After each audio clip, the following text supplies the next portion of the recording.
Capítulo 19. Das jaulas eles pisaram um limpo e esterilizado corredor, e viraram à esquerda, oeste, andando rapidamente pelo vazio corredor. Nenhum deles falou. Não havia nada para falar até acharem o que Cole havia chamado de fóssil, até descobrirem se era a decisão certa. Pela primeira vez desde que entraram no planeta, John não sentiu vontade de fazer piadas. Cole era um cara bom. Fez o possível para retribuir o erro de tê-los atraído para o programa de teste. Fez o que pediram para fazer, e agora estava acabado, brutalmente ferido, morrendo com sangue e buor no chão de uma jaula. Reston pagaria por isso, e se o melhor jeito de pegá-lo era soltando um monstro da Umbrella, assim seria. A justiça cabível. Dane-se o livro de códigos. Se o fóssil é tão mau quanto Cole achava ser, nós o soltaremos, libertaremos os funcionários e fugiremos. Deixaremos o monstro encontrar Reston e derrubar esse lugar. O corredor entortava à direita, depois seguia reto, ainda a oeste. Quando fizeram a curva, eles viram a porta à direita, e John sabia que era o laboratório de Cole. Ele sentia. E estava certo. A porta de metal abriu, depois de usar a chave de 9 mm, e deu num pequeno laboratório com balcões e computadores, que depois abria numa sala cirúrgica, brilhando de aço e porcelana. A porta na parede atrás da sala de operações era a qual Cole se referia, e quando viram a criatura, John pôde ver porque Cole insistiu em contar sobre ela, mesmo em seus últimos momentos. Mesmo se tivesse metade do poder, o planeta viraria história. Cristo, Leon disse. John não achou nada para adicionar. Eles andaram devagar até o gigante cilindro no canto da gigante sala, depois da mesa de autópsia de inox e bandejas de ferramentas brilhantes, parando na frente do tubo. As luzes da sala estavam apagadas, mas havia uma luz direcional no teto apontada para o container, iluminando a coisa, o fóssil. O tubo tinha 4,5 metros de altura e pelo menos 3 de diâmetro, cheio de um claro líquido avermelhado, e envolto no fluido, preso em tubos e fios que vinham de cima, estava um monstro. Um pesadelo. John imaginou que se chamasse fóssil por causa do que se parecia, ou parte disso, algum tipo de dinossauro, um que jamais caminhou pela superfície da Terra. A criatura de 3 metros de altura tinha uma cor pálida, sua granulada pele rosada por causa do líquido em volta. Não tinha rabo, mas tinha pele grossa e pernas de um dinossauro. Foi certamente criado para andar erguido, e além dos pequenos olhos, o focinho arredondado de um dinossauro carnívoro, um T-Rex ou um Velociraptor, também tinha longos e musculosos braços, e mãos com lisos e curvos dedos. Impossível como era, parecia uma mutação entre homem e dinossauro. O que estavam pensando? Por que fazer algo assim? Estava adormecido ou em algum tipo de coma, mas estava vivo. Conectado a uma fina mangueira estava uma máscara que cobria seus orifícios nasais e uma bandana de plástico envolvendo sua gigante mandíbula, para mantê-la fechada.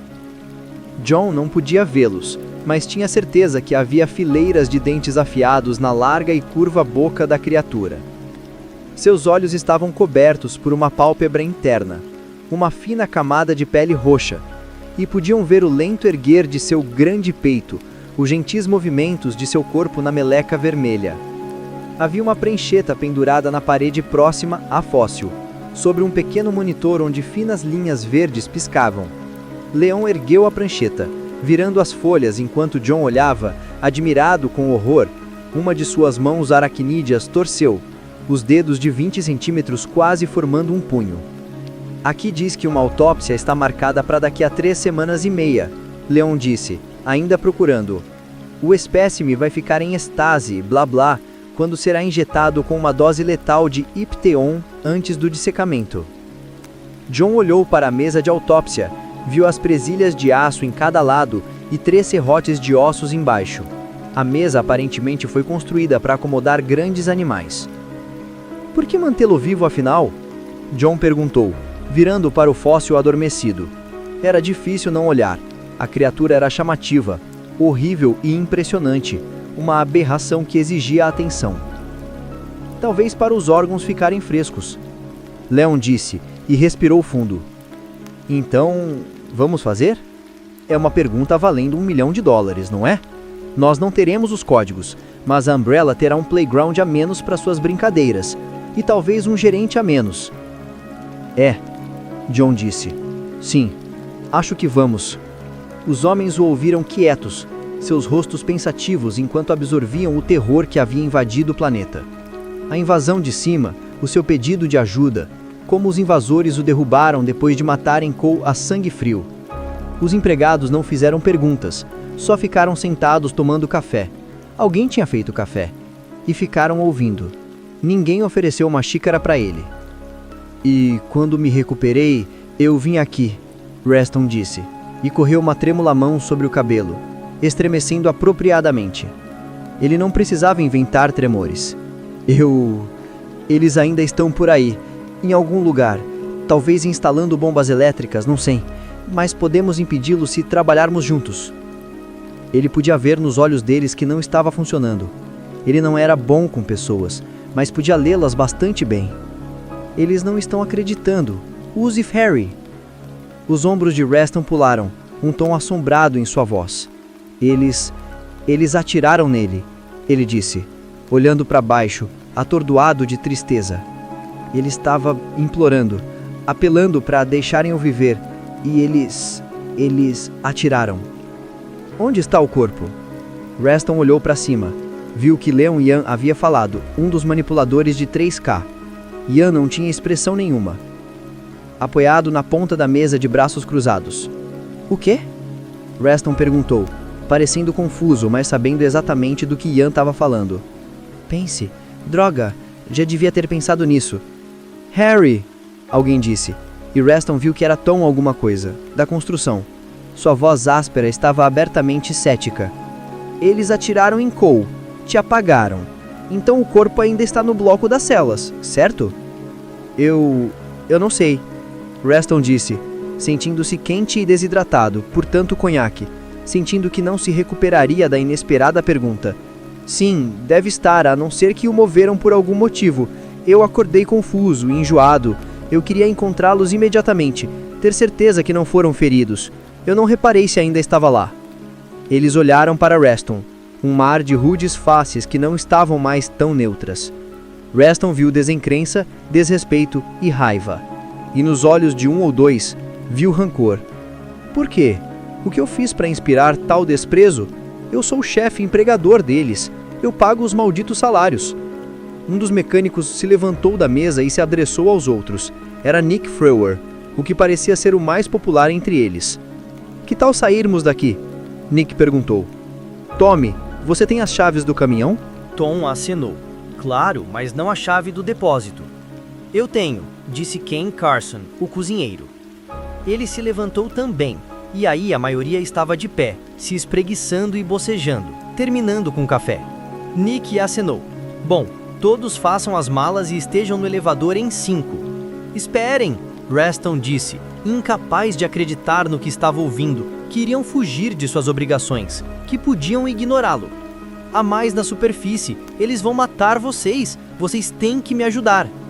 Nick virou e olhou para ele, seu olhar calmo. Sr. Reston, nós não temos que fazer nada. Eu não sei o que realmente está acontecendo, mas acredito que você é um mentiroso.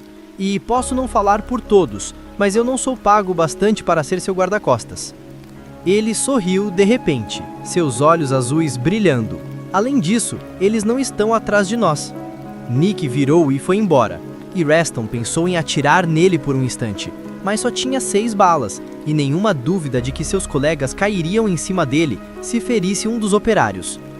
Ele pensou em dizer que suas vidas estavam acabadas, que não esqueceria dessa traição, mas não queria desperdiçar seu ar, e não tinha tempo para isso.